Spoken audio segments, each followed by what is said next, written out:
Welcome to the Infamous Goats podcast. I'm Celis, I'm Josiah. and this is where we give you our weekly perspective of pop culture, sports, and entertainment. What's going on, my boy? Man, we got a lot to talk about today, man. I want to start off, man. How your week been? My week just been eventful, just working a lot, taking care of my body. So I'm hitting the gym hard. Like, that's one thing I've really been getting at it. Like, Getting that body right? Yeah, getting that body right, getting my mind right. So That body yaddy yaddy? Come on, man. Man. I think I'm having the worst summer possible, bro. Like, I broke my tooth, and now I lost my fucking wallet. So now I'm in the process of replacing all my cards and shit. It's just been hell for me the last couple of weeks, man. Shit, days get better. Shit, I hope so, man, because this is a canon event for you. Bro, I swear to God, like, I feel like ever since graduation, it's all been downhill. Oh my God. Like, shit, I'm thinking, all right, graduation. Shit, I remember that night. We lit, bro. We lit. And then now it's like, fuck life. Hell yeah. Back to reality. Shout out to Eminem. Nah, but what I wanted to talk about, I was listening to a podcast this week with James Gunn. He was on Michael Rosenbaum's podcast. You don't know who Michael Rosenbaum is, big Lex Luthor in Smallville. No, I met him, got his autograph, slight shit. But yeah, he was on Michael Rosenbaum's podcast talking everything DC. And James Gunn is the president of DC. They doing screen tests for Superman and Lois right now. And right now, from the information I gathered online, they doing screen tests with Nicholas Hoult, David Cornsweet, and I believe his name is Tom Brittney. I never heard of him. A lot of these dudes are pretty much fresh faces. I think Nicholas Hoult was in that one Nicolas Cage movie where he played Dracula that just came out recently. What was it called? I forgot. I'm pretty sure you've seen trailers for it online. And Nicolas Cage, shit, I ain't see him in the movies in a while. Yeah, it's been a minute, but he don't really look like if you look up Nicholas Hoult, like, look him up for me right now. Nicholas Hoult, Hoult. Hey. He don't really look like a Superman to me. I feel like if I'm casting him, he look like more of a Lex Luthor. I can see him with a bald head playing that, you feel me, evil and calculated character. Why he look so familiar? You see him, but don't you see him playing like a Lex Luthor? Nah, not a Lex Luthor. Well, with a bald head, possibly. Do you see him as a super? He don't look like a Superman. Bro, no, he was an X-Men. He played Nightcrawler in X-Men. Oh shit! Yeah, and Nightcrawler, is that his character name? Oh no, Beast. He played Beast. Damn, no, really, the blue fur, the smart dude. Yeah. I know Beast. Yeah. Come on, X-Men was one of my favorite Marvel movies before MCU started. Fuck. I gotta look up his name. That's why he do come from X-Men. What the fuck? I didn't know that. But do he look like a Superman to you? I don't really know if that's believable to me. Superman. I mean, he got the black hair. If he bulk up a little bit, they do something with his hair. David Cornsweet, he looked like another Henry Cavill. Who is he supposed to be? He's screen testing for Superman. Oh, okay. But yeah, man, shit getting serious over there at DC. I just can't wait to see who ends up donning in the red cape again. And please do not give the man trunks. That's going to be the dumbest shit ever. Superman should not have trunks in 2023. Yeah, bro, that's OD. That's like, yeah. That's some 1960s bullshit, man. I understand, like, if they try to keep it original, or if, like, he going through a phase, still trying to find the right costume or some shit. Yeah. You know how Yeah. I trust James Gunn, man. He a good storyteller, man, because he write and direct all his shit. Okay, but I honestly, from the looks, I would rather go David Cornsweet, but I've never seen none of his. Yeah, me either. That's pretty much a fresh face in the industry. So if he do get cast as Superman, just expect his stock to rise. But speaking of DC, we just seen The Flash this weekend, opening night. Yeah, man. I honestly, bro, I feel like this movie was getting too much hate for no reason. For no reason? For no reason, man. Yes, for no reason. Like, all right, we gonna get into it, but yeah, I think this movie was getting hate before it even came out. because I don't think it was just getting hate. It was just no, held to super high expectations. no. It was getting hate because nobody. I think nobody pretty much still on Ezra Miller's side because of legal trouble. So like a lot of people was going into this movie hating the Flash, which is unfair. So they was coming in with a negative bias, Okay. and even though that like if the film didn't meet certain people's expectations, they just like trashed it for some reason. Like it was just a horrible film, and I completely disagree with that. I mean, if the star of the movie is like constantly getting into trouble with the law and like just doing, there's video proof of him doing stuff, I can see why people don't want to watch it. But me personally, I don't really care. I Facts. still want us to see it. So Yeah, me too, man. It's like Gunna, man. Like he ratted, but hey, the album's still fire. exactly. So That's a exactly. perfect comparison. I want to talk about that opening title card where he was in the coffee shop, and then you see him get a call from Bruce, and like he pops up the ring, jumps in a suit, and then in the middle of the street, and then gets ready to zoom past to Gotham, but he's stopped by the little girl, like, "Oh, it's the Flash!" Before the title card pops up. I kind of like that Wow. because it was a little meta, a little different take on a superhero title card, which is usually like you hear the music cue and then you just see them like in a opening fight scene or something. But it was different. Like you feel me? Like you thought you was just about to get into the movie, then boom, no, cue the joke. Just a good twist on it. I enjoyed it. It was funny. But then when we see him run to Gotham, bro, those effects was crazy. The effects for this movie is one thing I wanted to touch on, bro. Like, where did the budget go for the CGI for this movie? I feel like DC CGI scenes are so horrible. Nah, man, don't do that. Zack Snyder has some of the best CGI I've seen in superhero movies. Zack Snyder, have you seen any of Okay, his movies? yeah, Zack Snyder, but like overall in general, like the Flash CGI was horrible. Black Adam Black CGI Adam, was horrible. Black Adam CGI was horrible. The Flash CGI wasn't bad to me. Like Come on, there were. bro. Wait, hold on. Let me Take get it, it out. There were moments, but overall, they weren't that bad. bro. There Take were your there were bias there were out of there, it, were- there bro. were moments. There were moments where I was like, the director and me saw like, yeah, that didn't work. Nah, I would have took that out. They should have left that.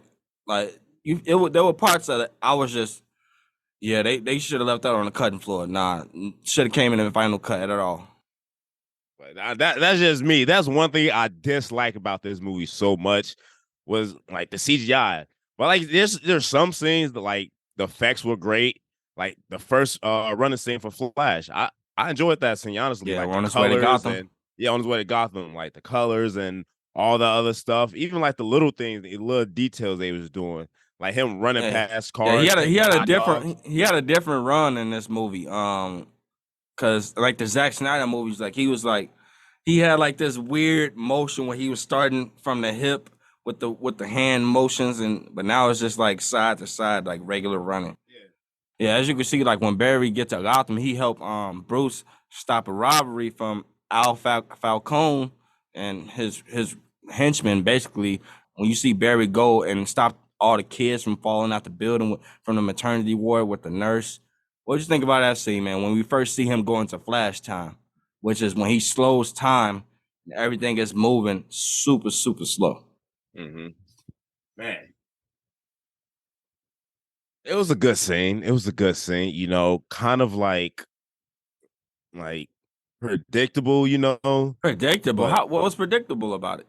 because we all know like the situation and going on where he needed to eat because eat a Flash, he burned a lot of calories a day, and then all the babies falling out the room, like the building collapses. How was that predictable though? Like I'm confused. I seen it coming. Like, all right, he for to pull off some stunt. Like it's a Bro, superhero movie, so man. I was about to say you could say that with every superhero yeah, movie yeah. opening. No, usually superhero movies, there's always a twist to it. There was no twist to the scene. What movie are you talking about, man? Because this is the first Flash movie we got, so I'm confused. A lot of stuff is introductory.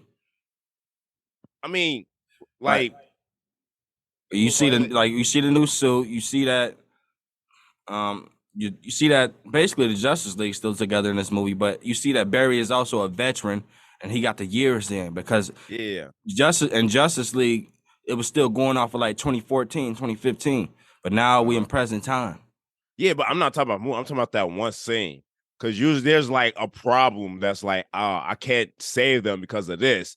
The small problem was he didn't eat enough. So you saw he started guzzling all the food around him and shit, like the little hot dogs and shit.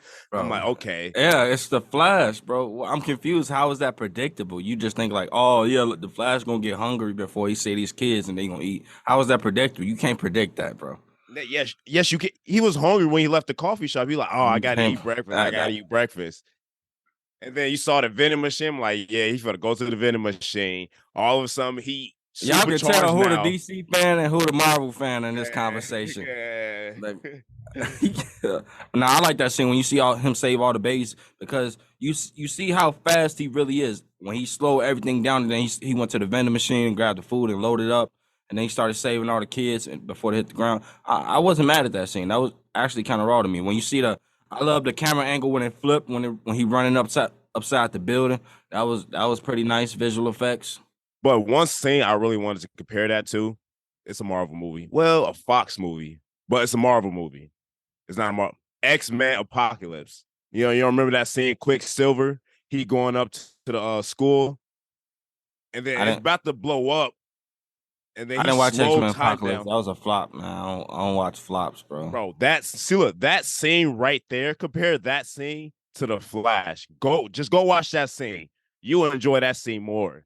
It's just more entertaining. We talking about the Flash, bro. We talking about the Flash. This is Quicksilver we're talking about. Quicksilver we're talking about. I'm saying what that had nothing to do with it though. You said I'm just comparing the two scenes. I'm comparing the two scenes. Like that scene, he's saving all the mutants from the explosion in the building. Two different kind of movies. And this scene in the Flash, he's saving all the babies from the. Yeah, and that scene, like DC should have took. Like, wait, where are you going with this? I'm just saying, like that scene from the Flash could have been more like memorable if they took more notes from that movie from that one scene. I don't think DC taking too many notes from Marvel. I mean, shit, they need to, but even though it was a Fox made the movie. That scene right there. It's just what they did with the scene, like from the colors, they really embrace the character quickness. And like the shit he was doing, they really show his comical side. Because Quicksilver in that movie, he was like, like a younger, like immature character. They really showed that in that scene. So, no, I enjoyed the scene with the Flash though. When I think the Flash time was probably one of the coolest parts of that cold opening. Just seeing him slow down, but then one part that I hated though was because I seen the baby clip go viral on Twitter, and people were playing it in reverse, so it looked like he was putting a baby into the microwave at the end when he saved them instead of taking them out. And I just seen that getting a lot of backlash, and I'm thinking like, bro, this is played in reverse. Obviously, people just stupid. Man, like who will fall for that? Like that's dumb. I don't know, man. People. Man, the Batman scenes in this movie was crazy, bro. Like intense, action packed, bro. It just had you on the screen locked in the entire time, bro. I had fun watching each one of the Batman scenes in this movie. Bro, unpopular opinion, probably not unpopular, but my opinion, every Batman carried this movie, bro. Batman carried this movie from Ben Affleck to Michael Keaton. Like their Batman stood out more than anything in this movie. Y'all gonna hear Josiah shit on the movie the entire time. Man, hey, I'm trying to review. I'm trying to review it, y'all. I'm trying to review it. But nah, you right. Batman definitely stood out because I think there was a lot of creativity to have with the Batman scenes because it was a lot of things you can do. But when we see Batfleck or Ben Affleck in the Flash, you just see he more of a sloppy Batman. Yeah, like he couldn't get like the thing untied when Wonder Woman wrapped him up. Yeah. But you think that was like a little symbol for his character saying goodbye? Yeah, it was all leading towards that last monologue with him and Barry. But yeah, when Wonder Woman came in, bro, I was shocked. I wasn't expecting to see her because that wasn't talked about at all. Like everybody knew Batman was gonna be in this movie, both of the Batmans, and everybody knew Supergirl was gonna be in her. But Like seeing Wonder Woman, just seeing like the little mini Justice League reunion, that was good to see on screen one last time. I wish they could have had Aquaman in that, but hey, you Yeah, get what you get, bro. I ain't mad at yeah, that, for bro. real. But Andy Muschietti, bro, he directing The Brave and the Bold, and honestly, I'm not mad at that. Uh-huh. Yeah, we could talk about that later in the movie, like towards the end of the movie. You know what else was cool? When they saved the day, this entire time, like all with all that happening, this was in a split second of him getting his coffee. Yeah, which is weird to me. Like, I know he moved fast. I mean, everybody else got to move fast too. Nah, man, I think it just happened faster than what we think. Hmm. I mean, because I know he had to wait for his order. Yeah, that could take a little bit, Yeah, you, but you think like you just gotta think when he was saving on kids and stuff, it was all slowed down to us. That was regular to him. right, right. So he probably got them kids saved in like 0.2 seconds and then was on his way to save Batman and boom, gone up out of there. Facts. Man, that was cool to me. I'm like, all right, they showing his full capabilities because then you saw he could travel through time, and that's when he went back a day and started talking to Batman about him wanting to go back and change the past, and Batman was warning him like, you can destroy everything. And I want to talk about when he first broke the what do you call it, the Speed Force? Yeah. Yeah. What did you think of that scene? So yeah, when he first entered the Speed Force to go back and save his mom, Yeah, yeah. honestly, like you saw the chrono ball he was running in. That effect was pretty cool, man, because you just see him like in this big orange ball just running, like, and him getting like a glimpse of the multiverse, Mm-hmm. and then picking that point in time he want to go and save his mom.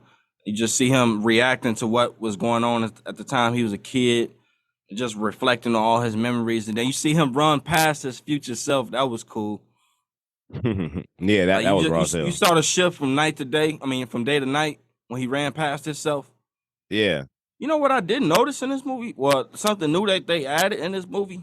What's that? Barry's mom is Latina. Yeah, that was a shocker. Like, is she Latino or was she with Latino in a TV show? No, she was white. She was white in the Ah, comics. White. That was something new that was added. shit. Shout out Yeah, affirmative yeah, action. yeah. So his whole motive to travel back in time was to save his dad out of prison and to stop his mom from getting killed. That's one thing we didn't find out in this movie. Who actually killed his mom? It was teased. It Like, was teased. was it? I didn't. It That was. went over my head. I ain't gonna It lie. was teased. Yeah, it was definitely teased. But yeah, we didn't see who. I mean, in the comics, everybody knows it's Reverse Flash. Uh huh. So hopefully, man, if we get a Reverse Flash sequel, that's gonna go crazy. Yeah, that'd But be dumb. what, dumb?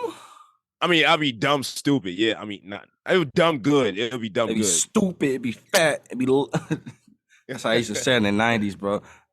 Nah, but yeah, that'd go crazy. But yeah, it was just like a little drawbacks to that. You didn't really see who killed it. You just saw the dad walk in the house, and then next thing you know, the mom got a knife on her chest, and Mhm. Barry running out the house. Back to his whole motive. So you see his dad's in prison for the murder of his mom, Mm-hmm. and like and he's watching a film on a camera. He never looked up the camera, so he can never prove that his dad is innocent. And he was actually at the store. So he was like, all right, my whole thing, if my mom doesn't forget the tomato cans, the tomato soup from the store, my dad doesn't have to go back. Yeah, So this is when he was in the apartment with Iris, because we got introduced to yeah, Iris in that scene too. uh-huh. And so all this caused because he pulled one little tomato can in a cart. All that happened. And you see after he dropped the tomato can and he go travel fast forward in time, you see all his new memories. You see his mom at his birthday. You see his mom just ends Yeah, he memories now created in his Flash. life. That was when he created Flashpoint, which is the alternate Uh-huh. universe where his mom is alive. Yeah, but you want to talk about, well, I guess I could touch on it where this mysterious character, knock Ezra Miller, Barry Allen, out the Flashpoint. Like he like you want to talk about that Yeah, scene? so when Speedster knocked him out of the feed, I'm about to say the feed force. Yes, Speedster knocked him out of the Speed Force, and then you just see him get traveled back to 2013 Flashpoint that he created, where his mom is alive, and then you see that he runs into his younger self, but his younger self doesn't have powers. And I wanted to talk about the scenes with the two berries. That was actually a body double, Like, what is that? so it was a different person. Really? Yeah, so when all those berry scenes with two berries, it was Ezra Miller, and then it was a body double with a CGI face. Ah, okay, okay.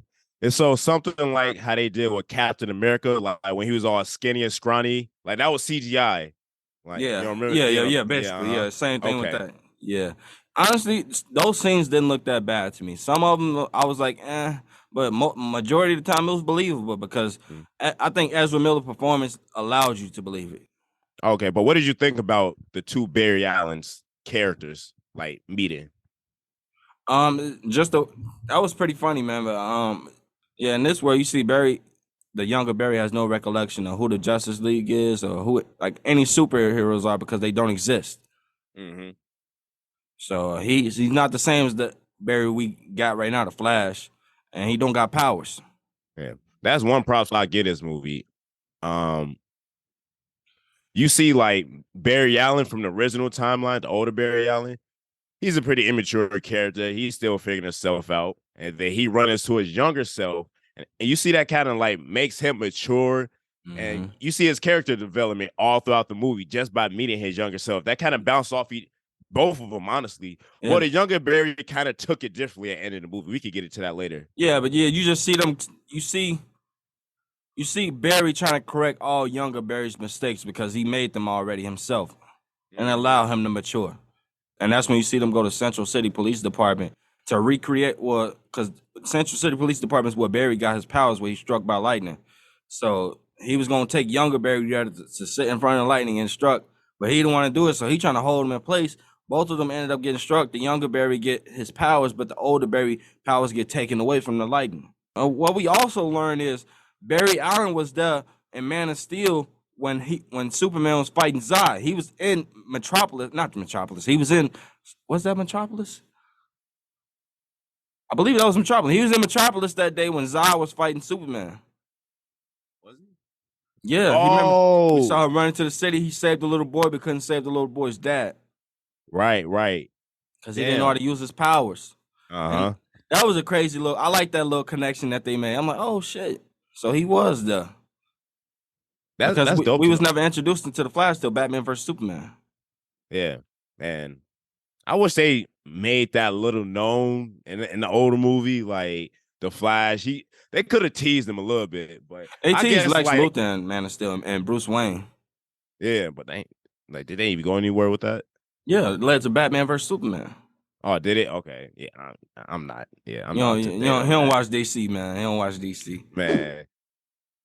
But nah, they started talking about the Justice League, and that's where you see like Arthur Curry was never born. Cyborg is still in college playing football or high school playing football, and nobody's heard of Diana before. Like she doesn't exist or just nobody like met her yet. So she's just still like below underground, basically, like how she was a Batman versus Superman.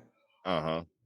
So but they did find a Bruce Wayne, and that's when they go to Wayne Manor. You just see an old abandoned mansion, and when they get there, the house is all messed up, and then they go inside, and then they ambushed by an old man with long gray hair, fighting, knocking their ass out, or knocking older Barry out.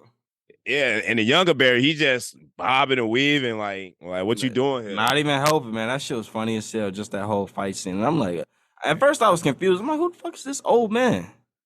Then I'm like, oh, okay, there we go. That's actually Batman. But what did you think of that character's Batman? So we see Michael Keaton again. I like the direction they was going. I wish they could have like dug a little deeper into it because I feel like it's more to tell for that story because you just see a darker, like depressed, down on his luck Batman. Well, not even Batman, Bruce Wayne. Like he just looked like he gave up on life, and you heard that his Alfred died and that he just stopped fighting crime and gave up because he just felt alone. I mean, he didn't just stop fighting crime. In that universe, Gotham wasn't as bad as Yeah. it was in the original universe. So he said, he said this city really doesn't even need a Batman, and I guess that he lost his motivation behind that. Yeah, and when Alfred died, like you said, he said that left him all alone. He didn't have anybody. But I don't know, man. I just feel like that. Like I love that story, and I would love to have known more about what was going on, because you feel me. You don't just get like that for nothing. So I don't know, man. I feel like his comeback was kind of rushed in that movie. It's just like, oh yeah, the Flash pops up at my house. We gonna go save a Kryptonian and go like save it from Siberia. Like I didn't like that, because you see Barry try to get his help. He say no. Then they find the Batcave, go in the Batcave, and then Barry searching, and then all of a sudden he go to sleep, wake up, and there's files on his desk with information where the Kryptonians hiding in Siberia. I mean, because Barry did give him that little monologue. I don't remember what he said. I don't remember either. But I feel like what he said really touched Bruce Wayne. Like, man, he right. So I really got to step up and do what I was meant to do. And that's what he did. He delivered. That Batcave was so raw, man. That was one of the best Batcaves I've seen. It was. Way better than the one in the 80s. I think they did a good job with the effects. Like, you see the bats flying out. You see the OG Batmobile. I was happy to see that. They kept that around. All right, so yeah, now we see them going to Siberia in the Batman spaceship, or whatever you want to call it. I like that, the little design that they had. But yeah, they go to Siberia to save the Kryptonian, who they think is Superman, that's being held captive, and they get there. Batman just start taking their ass out one by one. You see him, like, man, I love those Batman fight scenes. Like I said, man, Andy Muschietti taking over Batman, I'm not mad at it, because what he did with Batman in this movie, that man was a complete badass. The entire movie, both of them. Yeah, Ben Affleck and Michael Keaton. Like I said, they both carried this movie. I don't know about that, man. I don't know about carry. I feel like it was more of an ensemble. Like an ensemble mean like every character did their part. Yeah, and he stood out the most. Who, Michael Keaton? Yeah. I don't know, man. I think what we about to get to it. Yeah. When they get to the chamber that the Kryptonian had being held, and you see like it's full of kryptonite. And when they open it, they see it's not Superman, it's Kara. Kara Zor-El, Superman's cousin. But they don't know that. They just see some girl. They're like, this is not him. He's got to be somewhere else. Then Barry's like, yo, let's take it. We can't just leave her here. Like, yeah, man. You saw that she was like like skin on bone. Like, man, they was torturing her. Yeah, she looked like a top model from 2005. Like, I'm so fat. So fast forward, now we outside, and then that's when all the Russians pull out with AKs. Yo, put your hands up in the air, and you see the girl. She laid out in the snow, and you see the camera kind of like flashes over her. And you see her arms kind of like puff up. She rejuvenating from the sunlight. And then Batman, you say, goal is try not to die. Next you know, you see some girl in there. Cue. I like the cue he gave her, because he knew what she was. It was the cue he gave her. He knew bringing her into the sunlight was gonna give her power back. She was like, "Now let's try not to die." And that's when you see him go like to give the cue for her to go, and then she just take all their ass out by herself. That, bro. Let's talk about that scene, bro. Go ahead, talk about it, because you was talking shit in the theater, man. Bro, that CGI scene was so shit, bro. Do not lie to yourself. Yes, worst CGI part in a whole movie. Like, nah, you can't. Yes, bro, by a mile, bro. It's not even close. That fight scene had so much potential, but the CGI just ruined it. It's like, where's the budget going for the CGI? Like, bro, let me give y'all fans some perspective, because the entire movie we watching, then every time in the theater a fight scene come up, this is Josiah. This is his reaction. Come on. Oh my God. Wow. Really? I'm telling y'all, don't go to a DC movie with this man. You will not fucking enjoy the experience. No. Like I said, it was the CGI that sucked all the joy out of this scene. Nah, that's cap. I think take your bias out of it. I'm trying to let me talk. Only thing I didn't like was the speed burst, because I feel like they wasn't comic book accurate because like Kryptonians are super fast. They can go like 0 to 200 miles per hour in a second. So I wanted to see that speed burst. I feel like she was kind of slow in this movie. Well, you got to think about it. She literally just got her powers back. You saw she kept like passing out because she was still weak. Yeah. She, like this her first time like fighting and like getting some sun, like getting her powers back. So I can see why she wasn't as quick as she was right away. Yeah, because I'm about to say like Man of Steel and stuff. Like man, Superman was moving too quick. Like you couldn't even see him in the camera frame.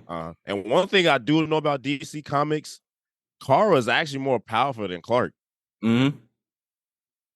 Yep.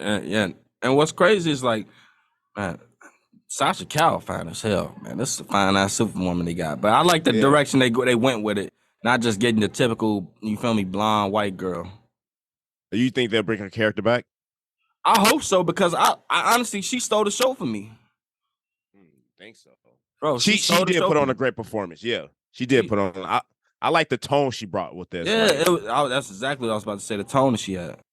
Like what Barry Allen's kind of like immaturity, obnoxious character, and her, she kind of like the more serious. Dark because she lost everything. And then there you got Batman. He's kind of like the educator, you know, the OG, the veteran. Yeah, the veteran, literally OG. Yeah. So I feel like those three balanced. It was a perfect mesh with those three. Yeah. Yeah, man. But that's when you see Barry try to get his powers back by recreating a lightning strike to hit him. He did it like I think he did it once or twice with Batman and younger Barry, but it didn't work. Then that's where you see Supergirl in her full costume come up, and to me, this is one of the best shots in the movie when she flying Barry in the air to get hit by lightning, bro. That wide shot of them flying up was so fucking cold with the rain and the storm, man. That's cinema right there. I don't understand that because like wasn't chemicals involved in his? Yeah. Remember they recreated they grabbed all the chemicals, had them all pumping in his blood, and then struck it him was with already in his blood. Okay. Yeah, I was most deaf about to shit on that scene. Yeah, that's what they doing, man. Like I said, man, that wide shot. I would get a poster sign of that, man, because that wide shot was so cold, and then just the rejuvenating his powers, man. That's cinema right there. That's great writing to me. All right, but we see them going to go fight Zod, and you see where he was supposed to make the exchange, same place where they did the exchange in Man of Steel, where Superman and Lois went onto the Kryptonian ship, but they don't have a Kryptonian to give them. So you see Zod start attacking all the military and kill all of them. Then Q and the Flash, Supergirl, and Batman, they all go to fight him. Supergirl, she go right for Zod. She like, fuck this, I'm going for the toughest motherfucker. Man, that back and forth between them, that was one of my favorite parts because literally Sasha Cal, aka Supergirl, she gave my favorite line in the whole movie. When Zod told her that he intercepted Superman's ship coming to Earth and killed him because he thought he had the codex in his bloodstream, which is basically the DNA of everybody from Krypton. And he said it. The infant didn't make it. Damn. But like it was the line she said before that. She was like, "What did you do?" Bro, it was the way she said that you really felt the pain in her voice. That's why I said I really hope she come back as Supergirl because the work she did in a small amount of time she was in this movie really made an impact. Yeah, for real. She's just like, "What did you do?" So you see Bruce Wayne get killed and Supergirl get killed. Yeah, Supergirl get killed first because he extracted the codex from her. And then you see Bruce Wayne get killed. I think the first time he got killed was in a spaceship. I think it got blew up or something. No, he tried taking out their spaceship and they had a force field on it. And it shot them, yeah. And then the young bird was like, yo, we could go back in time and save them, you know, and stop that from happening. Barry tried to stop him, but he ended up joining them with him in that first lap. And then you saw they saved them, they stop them, and then they get killed again, you know? And then, let's time travel again. And then older Barry was like, yo, we can't keep doing this, and then can't keep doing this. So, like, you want to talk about that scene? Yeah, I think in that scene, it was just a lot of symbolism going on. I think what they were trying to show is no matter what power you possess, you can't change fate. Everybody's stories is already written. Everybody's destinies is already pretty much set in stone. And changing that changed the course of the universe. Yeah, as you see, young Barry just keep going back and back trying to save them, and he don't realize that he messing up the multiverse and like basically breaking the time space continuum. Hmm. And older Barry's trying to warn him. So when they run through that last time, that's when you see that the young Barry actually is a time remnant of older Barry. And when I say Mm. time remnant, basically he created another one himself in Flashpoint. But him constantly running back and back and back created a time remnant that ultimately was still in the multiverse trying to stop things and still traveling through time. So he was stuck there essentially. We learned right there that he's like the speedster that knocked him out into the 2013 time. Me Mm-hmm. personally, when I first saw it, I thought it was Reverse Flash. I'm like, yeah, they teased with Reverse Flash. So I know Nah, Reverse Flash is like yellow. He got a yellow suit, and yeah, but I just thought they changed it up a little bit. nah. I honestly I thought that was too that knocked him out in the beginning, but then when I seen that, I'm like, oh, okay, yeah, that's the time remnant buried. They did some sort of thing like that in the show, and so I seen the similarities, the connections. I like that. It was believable to me because like, and then you see older Barry tell younger Barry, you got to stop this. I'm going back to go save my mom to fix all of this shit. And then that's when the time remnant try to kill him, and younger Barry sacrificed himself. This is we got my favorite scene of all of them because we saw everybody in the multiverse. I think that shit was dope, and honestly, I wasn't mad at that CGI scene, honestly, because like Yeah, how I they felt brought that was getting shit on so bad. like could have been better, yeah, but Yeah, I still enjoyed it. it could have been better. Like, so when Andy Muschietti, the director, broke this down in an interview, he was like, if it looks different, if it looks a little weird, or like people like try to talk about the CGI in that multiverse scene, it's because they not thinking of how you're supposed to see it. Though, if you think about it logically, everything is generated from Barry's power and the Speed Force. We're seeing everything generated from Barry, so he's getting everything basically from a speed perspective generated from lightning. So it's not real until he like bonds with it. So all of that is perspective based. Bro, you just broke that shit down because, bro, honestly, I enjoy that scene even more now since you just broke it down like Yeah. that. So, Yeah, man, the cameos we got in that, bro. Like, let me name a couple of them off, bro. Like, we got Nicolas Cage, Superman.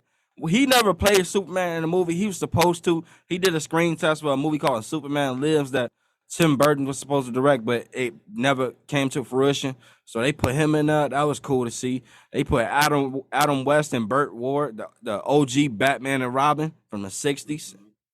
That was cool to see, man. They put George Reeves, the original Superman.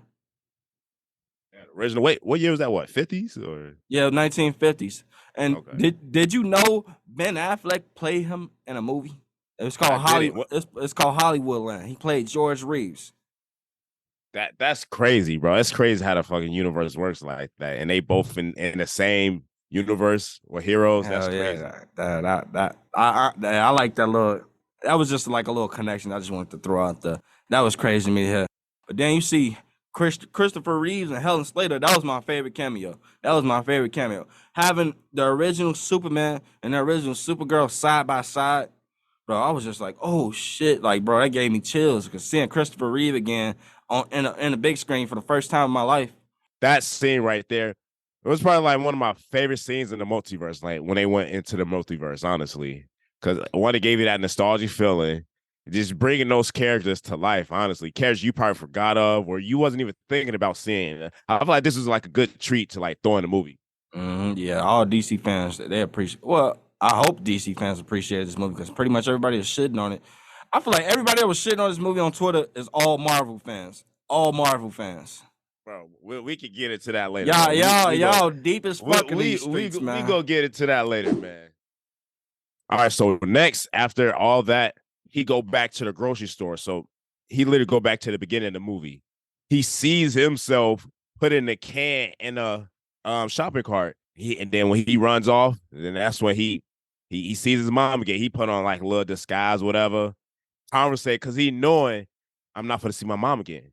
That scene was So so deep, bro. it really really was, and even a mom like you said that that mom scene, bro, she played her part to like she really gave you that mom feel, you Man. know? And, like, Even when they was acting together with the adult Barry, like she was just playing that mom role, and you just see him catering towards her. Like I feel like they had good chemistry. Man, like you could just tell, like putting that tomato can back in that cart was the hardest thing he ever had to do in his life. Like that's the feeling you got from that scene. Mm-hmm. Man, man, just that was a tearjerker right there, bro. Because putting that can in basically killed his mom. I mean, taking the can out basically killed his mom. Yeah. Yeah. Damn, that's a crazy way to look at it, man. But he had to do what he had to do. But he had a plan though. So yeah, after that, he did something different though. He put the tomato can on the top shelf instead of the bottom shelf. So when his dad go back to the store to grab it, he looks up at the camera. So in court, you see like he just looks up at the camera. I'm already knew what he did, but as he's walking out, he says something like what he was walking out with his girlfriend, and then he said Iris. So yeah, Iris. He said something like, the tomato can was on the top and spaghetti's unscrambled. He said something like in those lines. It was like a little metaphor. Yeah, to early in the movie when Michael Keaton Batman explained how you can mess up the timeline by time traveling with spaghetti. Oh yeah, you're right. Yeah, because that's when we saw George Clooney, bro. What did you think of that? Yeah. So I tapped you in the theater when like the car pulled up. I'm like, watch this. I bet you it's George Clooney. I tapped you and said that because I've been calling it. I've been calling it since before this movie came out. I said they're gonna introduce a new Batman to give us a new Batman for the brave and the bold. Because I told you, like, Batman was gonna be older. Yep. I'm like, if they using the same formula, why not just bring back an older Batman? So now we got George Clooney, front and center. Yeah. I mean, what do you think about him playing an older Batman? And I hope he play a better Batman. His Bruce Wayne wasn't that bad. I just hope he plays a better Batman because I don't think he took it as serious as he should. And Batman and Robin, which is one of the best Batman movies, he just didn't play a great Batman. I think Val Kilmer had the Batman thing on lock in the 90s, but even though he only did one movie, but he had a better Batman. But George Clooney had a better Bruce Wayne. Like his Bruce Wayne is perfect. Like you gonna love his Bruce Wayne. I just hope he give us a better Batman. But like you said, in The Brave and the Bold, this Batman he's older, he's pushing retirement, and they got his son Damian Wayne. And you said George Clooney is a good Bruce Wayne. So that means he's going to be more Bruce Wayne than Batman in Brave and the Bold.